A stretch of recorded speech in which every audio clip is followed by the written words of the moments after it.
With all the screeching recently about Vladimir Putin and Russia, it's been easy to miss the real news. We have some real news. The United States is inching closer, apparently, to some kind of conflict with Iran. If President Trump decides to go to war with Iran, it will destroy his presidency, just as the Iraq War destroyed the presidency of his Republican predecessor, George W. Bush. Attacking Iran is not like intervening in Libya or Syria, or even like invading Iraq. It entails far greater risk and much higher costs. Geographically, Iran is about 4 times the size of Iraq. It has 3 times as many people as Iraq had when we invaded. Iraq was a divided country along religious lines. Iran is not. It's cohesive. It's a much richer country, too, with a military that has spent many years preparing for a U.S. invasion. It's a formidable force. In 2002, the U.S. military carried out a war game that was widely understood to be a simulation of an invasion of Iran. It went badly. America suffered more than 20,000 casualties in a single day, and officials halted the game. So the question is not, could America beat Iran? Yes, it could. The question is it ready to try? Well, less ready than ever, actually. Compared to 2003, our country is deeper in debt and far more politically divided than it's been since the Civil War. Our military is overstretched, ask anyone in it.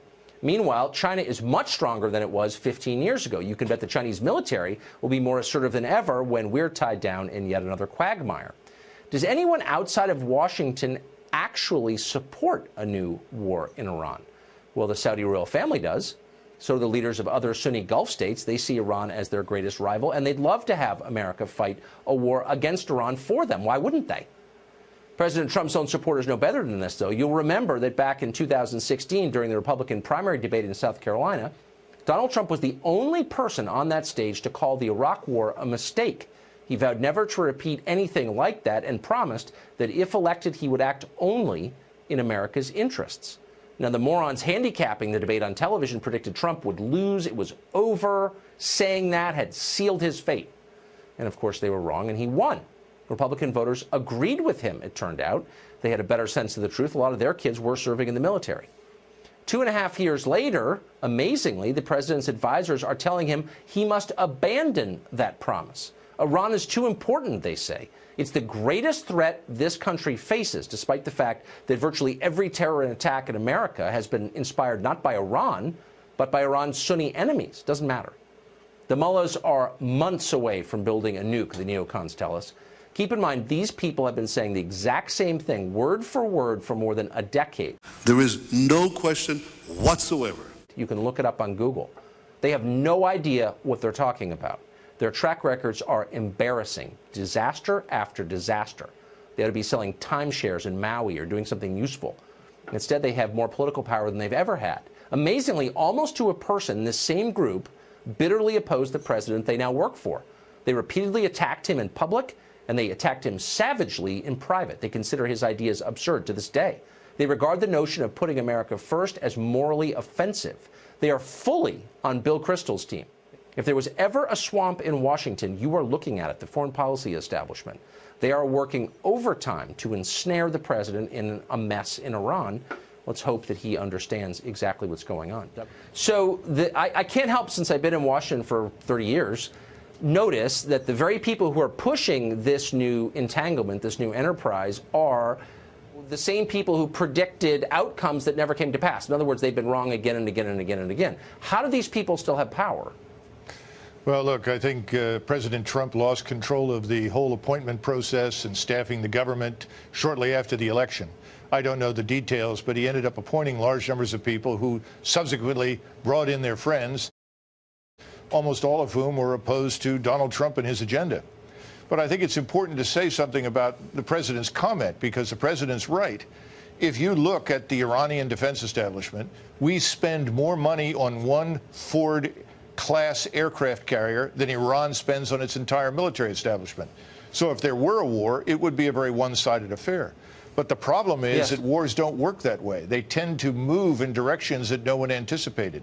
Suddenly, people that you would think would otherwise avoid conflict might decide that it's not in their interest to see Iran destroyed. And I'm thinking of Russia, and I'm thinking of China as perfect examples. Why would they stand by and watch us pulverize Iran? It seems very unlikely. So I think President Trump understands that. In fact, this afternoon when he talked to the VFW, he made the comment that He pulled out of the deal with Iran, but he's open to another deal. He's open to talking, to negotiating. He's talked to the Russians and he's talked to the North Koreans. That seems to have had a positive impact, certainly in Northeast Asia. Do you think the advisors around him, John Bolton, I mean, they seem to come at this with pre-existing agendas? Well, of course. But the good news is that President Trump hasn't listened very much to his advisors. If he did, we would never have made any progress on the Korean Peninsula. We would not be working with the Chinese. We would never have met with Vladimir Putin. So God bless the president. He doesn't listen to these people. So I'm not too worried about that. The thing that does worry me, though, given some of the comments that have been made, is this red meat on the table for the war lobby. You and I know that there are a lot of people who would welcome conflict with Iran. That's obvious. I think the president needs to watch carefully for the potential for something like the Gulf of Tonkin incident. Many of your viewers may not remember that. It never happened. And we could very well be treated to something like that in the Gulf. We should watch for that. And this is an example of President Trump's comments on fake news. He should not be sabotaged by fake news. I agree. We've seen it happen twice in Syria. Twice. Bibi has been crying wolf for decades. And U.S. intelligence agencies in 2007 and again in 2011 said with high confidence, quote, that they have no evidence of a nuclear weapons program in Iran. Subsequent to that, we had the deal. Now, if Iran has a nuclear weapons program and is working on it and it's secret, that would be an abject failure on the part of American intelligence. The CIA under Pompeo, the Defense Intelligence Agency. Pompeo? Are you talking about? Well, wait a minute. He's laying out for the world. Do you actually doubt that the Iranians are building a nuclear weapons program? Look, the reason the Iranians signed the deal is because of the truth of what American intelligence said.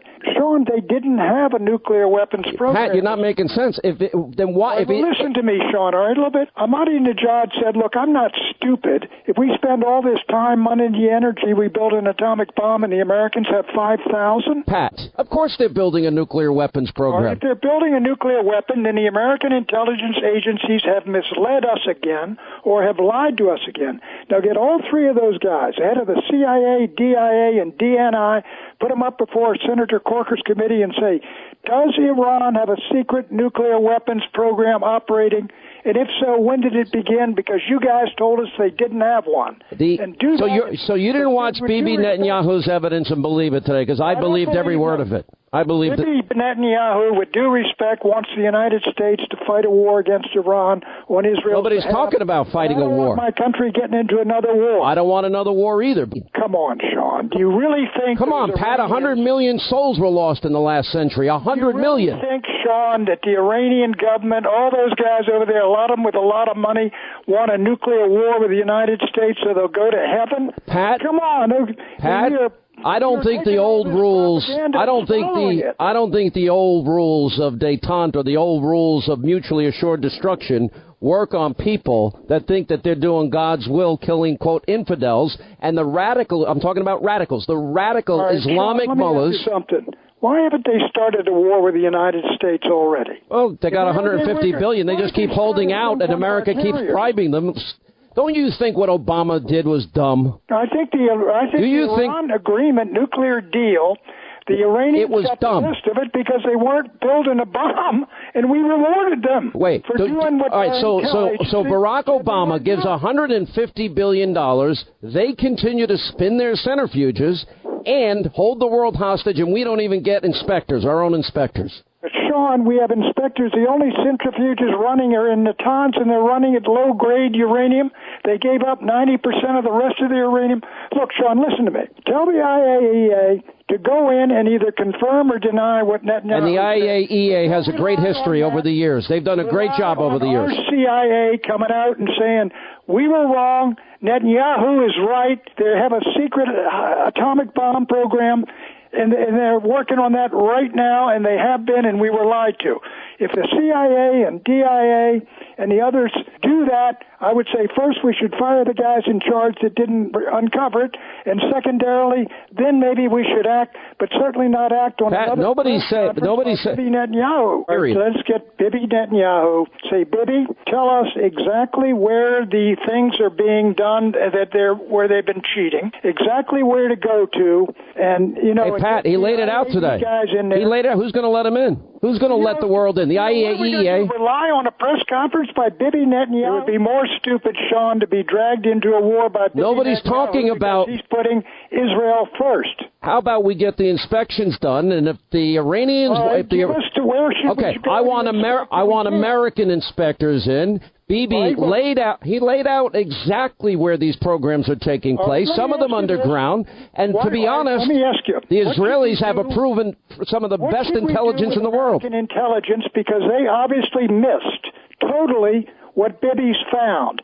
CIA, DIA, DNI, everybody we relied upon. Our guys ought to be fired if that's true, and people should be called before Congress. Pat, there's intelligence sharing. Conference by Bibi Netanyahu. We all see the danger of a nuclear-armed Iran. Okay. But why did Bibi discover it and our guys didn't? No one's smarter than Pat Buchanan. Well, it was a beauty. You know why? Your friend Bibi's been talking about Iran getting a bomb since 1992. In 2006, he said they'll be building 25 bombs by the end of the decade. Patrick Buchanan. It's absolutely crystal clear. They are not getting a nuke. They're only allowed to enrich to 3.67%, and you have to enrich to 90% to get a nuclear weapon. You have the IAEA up there. They're under constant surveillance. They're shutting down one of their nuclear facilities. They're capping their number of centrifuges. So he's just simply misleading on it. And I also love when he says Iran is the #1 state sponsor of terror. And where did you pull that fact from? The American Enterprise Institute, some other neocon pseudo so-called think tank? That's where you pulled that from? You do know that our so-called ally, Saudi Arabia, people in the Saudi government funded 9/11, fund Al-Qaeda, cheer on ISIS. But, Iran, they're #1 state sponsor of terrorism. Oh, you mean the thing going on in Yemen right now?